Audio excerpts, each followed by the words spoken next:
Sisi jumuiya ya wazazi ya Chama cha Mapinduzi tutakuwa na maadhimisho ya wiki ya wazazi. Maadhimisho haya hufanyika kila mwaka, na kwamba mwaka huu maadhimisho haya yamepangwa yafanyike tarehe 4 ya mwezi wa 7 2026 jijini Mwanza.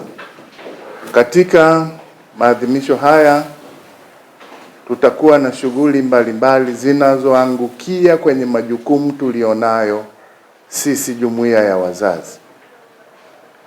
Jumuiya ya wazazi ya Chama cha Mapinduzi ina majukumu matano. La kwanza, elimu. La pili, malezi ambayo yanabeba maadili. Ya tatu, mazingira. Ya 4, afya, na ya 5, utamaduni. Sasa katika mlolongo wa siku ya wiki hii nzima tutakuwa na shughuli mbalimbali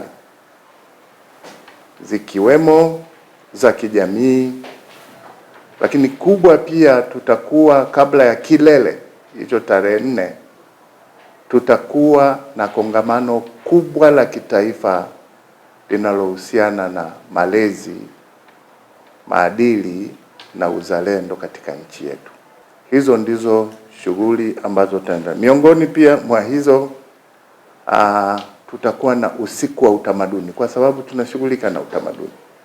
Kwa hiyo vikundi mbalimbali vya ngoma za asili, vya chakula aina mbalimbali tatayarishwa katika siku hii, na burudani zitakuwepo ambazo zinalenga kuportray utamaduni wa Kitanzania.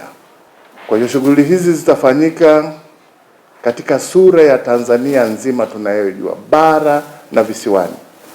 Wasanii mbalimbali kutoka bara na visiwani watakuwepo katika kutumbuiza katika siku hiyo ya utamaduni,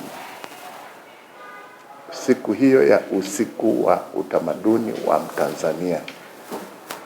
Kwa ufupi, niliona niwajulishe hilo, na ninyi mtusaidie kujulisha umma kuhusiana na jambo hili linalokuja mbele yetu tarehe 4 mwezi wa 7 2026 mkoani Mwanza.